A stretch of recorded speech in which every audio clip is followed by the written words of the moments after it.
Really, it's about the next wave of projects, and these projects, need to stand more on their own 2 feet. So Nick, how is Poseidon going? Yeah, no, it's great. No, really good. So we've now concluded pre-feed in the project, and so we're now moving towards feed, and hoping to submit our storage permit towards the back end of the year. Fingers crossed. So what comes next? So you submit that. How quickly do you get moving into sort of project development? Yeah, so this is a phase 1 project. So it's UK focused with our anchor emitters, and so what we're really starting to do now is to engage with government, so that we can be in a position, or our emitter, our customer, can be in a position to take FID potentially at the back end of next year. And what do you think is the sort of the biggest sort of challenge, bottleneck? What do you need to overcome? I think the key thing really is around policy and long-term policy. So we've seen the 2 Track 1 projects take FID, and they're progressing at the moment, which is fantastic. Tunneling under the M53 and the M56 with HyNet. Real stuff happening there. I guess with NEP, they're tunneling under the beach for the pipeline, so real engineering activities going on, so that's fantastic. But really, it's about the next wave of projects, and these projects need to stand more on their own 2 feet. So we need to see the liberalisation of the system, and so I think it's a transition.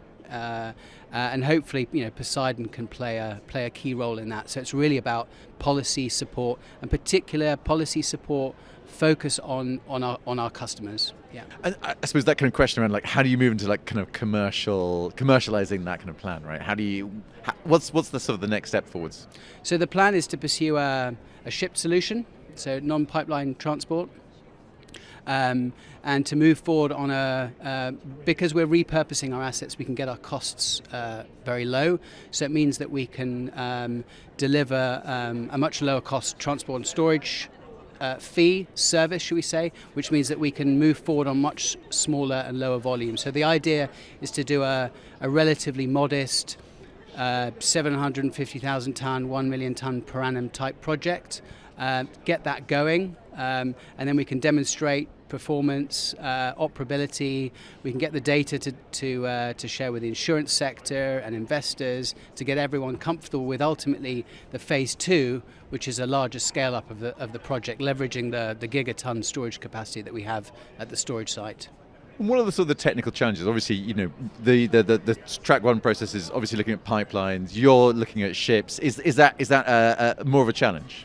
No, I think we've gone down the ship route because we can have more flexibility, and we can move more easily with smaller volumes. But ultimately, the vision for the project is a combination of shipping and then ultimately pipelines. To get to the full potential of the store at 40 million tons per annum. Ultimately, that will require putting in large-scale pipelines, both from the UK out to the store, but also from continental Europe as well.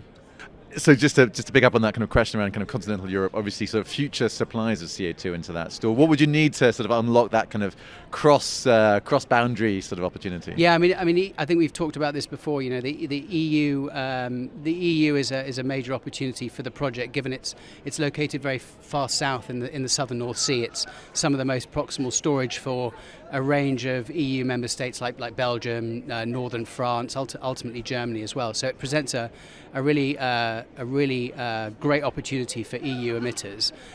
Cross-border CO2 is critical. We had the Reset Summit last May between the UK government and the EU Commission, which is fantastic. And now we're due to get the UK EU Summit coming in June, where we are told that we should get some serious announcements around specific policy and also timelines, and that's great for the project.